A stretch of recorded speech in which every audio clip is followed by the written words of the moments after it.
So Screen Australia attends TIFF because it's one of the largest festivals in the world, second most important festival after Cannes, particularly strong for films that have an interest in English speaking and the North American market. In particular, it has a strong run into the awards season. We're there to promote both the industry but also specific projects and the talent that are around them. This last year was probably interesting because we've started hosting an actual stand at Toronto, just enough for us to allow both Screen Australia to have meetings but also the filmmakers, Australian filmmakers, distributors and other people who might want to actually use that space. Because I'd had the experience at Berlin, I knew to be really organised and to set meetings before I got there. Network as much as possible, socialise as much as possible and to meet as many people that you could and make connections. We're so far away in Australia that it's a really opportune time to kind of get amongst it.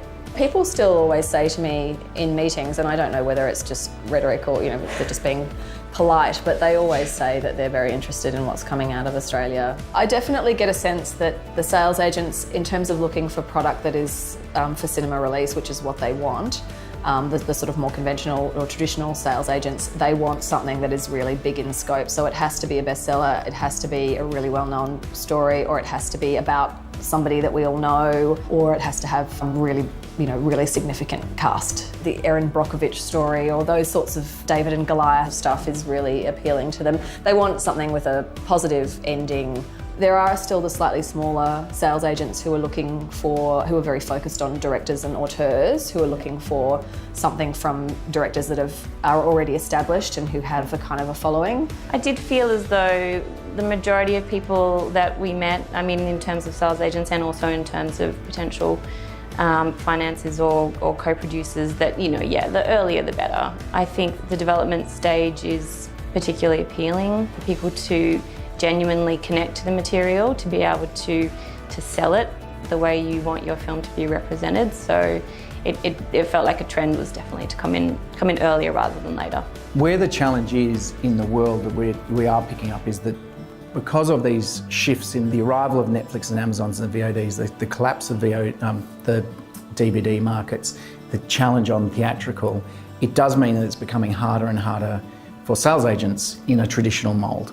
Just the way that the interface works, people are much more willing to take a risk on something when all they have to do is click a few buttons, and if they don't like it, they can get on to the next thing. I feel like there's a great opportunity, especially for smaller films and for emerging talent to get their work seen and to get it out there. That's such a great thing for us as filmmakers because they can take so many more risks. Amazon, I know, headed up by Ted Hope these days, he's very, very director focused, and so and he's willing to take a punt on a new director as well, but it's all about that kind of auteur thing. And Netflix are just, they're really not that focused on cast or necessarily even director. They just want something that is going to be, that's going to kind of agitate and make an impact that people are going to be talking about over the water cooler. So you kind of have this really sort of much more open world to play in with those guys, which is really exciting.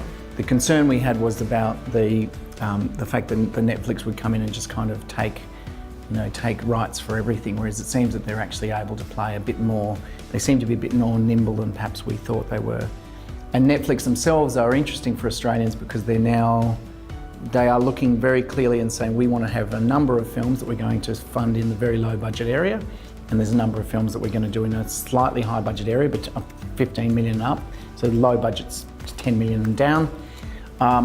So they're really clearly looking for content and they're looking for talent.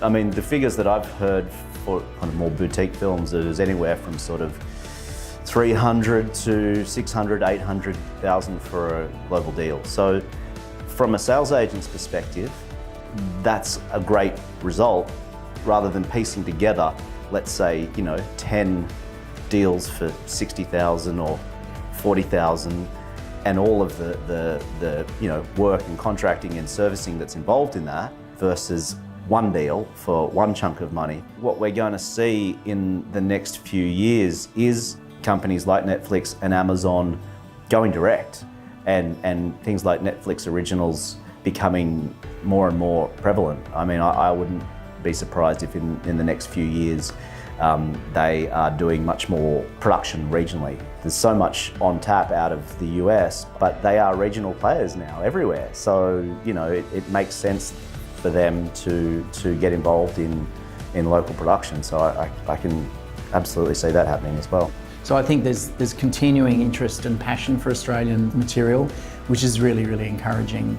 And if you just look at a film like Lion, where you have essentially a first-time director who, there's a lot of people who want to be in, you know, in business working with people like Garth and Luke who wrote that script. So it's a pretty good time to be an Australian filmmaker in terms of the interest that there's out there for you. It's just finding the right project to take it out internationally.